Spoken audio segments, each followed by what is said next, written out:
let me start with saying that I think the very concept of Western world is an over exaggerated concept. It was the case before the COVID-19 pandemic, and it's still the case. It's not a blanket term that we can use to define what's located on the western part of Turkey, starting from Europe to the United States. So we are not talking about a monolithic bloc. We are talking about nation states whose first and foremost priority is to protect national interests. And in the case of European Union, we have seen that certain actors within the European Union have been using the European Union as a means to actually increase their domination of regional politics. Some other countries are or have been part of the European Union to bolster their economy, to receive certain EU funds. But project of the European Union project, as it was established, is, I think, no longer exists. That's the problem that we have been facing for the past several years, and especially the crises in the past decade, especially the refugee crisis in Syria and elsewhere, have deepened that crisis, that identity crisis of the European Union. Well, I'm not saying that European Union doesn't have any value in our international politics right now. It still has a value added, but it's like forming raison d'être. Its forming principles are pretty much gone, actually.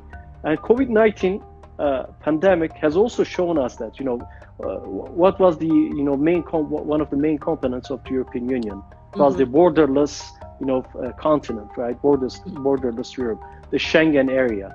So one of the first reactions to the pandemic was to shut down the borders, right? So the very basic principles of the borders disappeared. Well, I mean, it disappeared not out of luxury, but because of a necessity. You can understand that right now.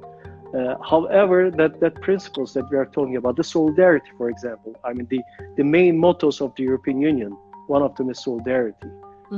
We have seen that solidarity evaporated, and we have seen Russian tanks, Chinese aid planes arriving in European capitals to bring in certain medical aid. Well, Europe's tried to catch up with those aids in the later periods, but in most of the minds throughout the world, what remained was the Russian tanks, Russian military, not tanks, Russian trucks, and the Chinese planes arriving in European capitals, not the funds received by those countries from the European Union.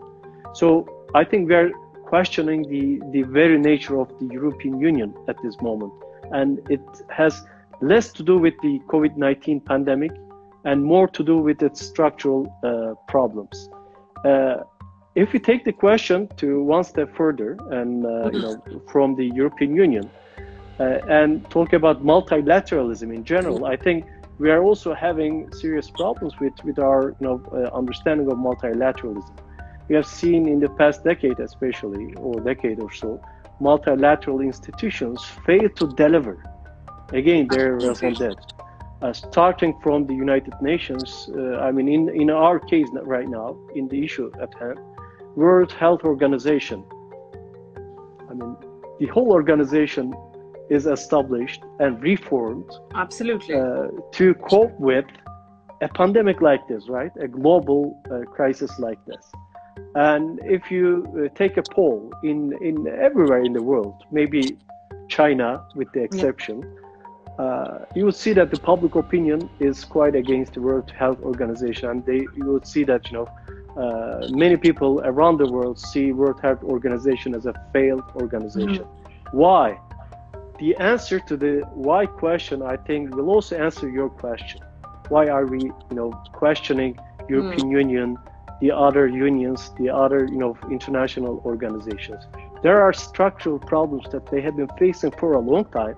The COVID-19 pandemic just surfaced just some of reveal those them. problems. Absolutely. Exactly.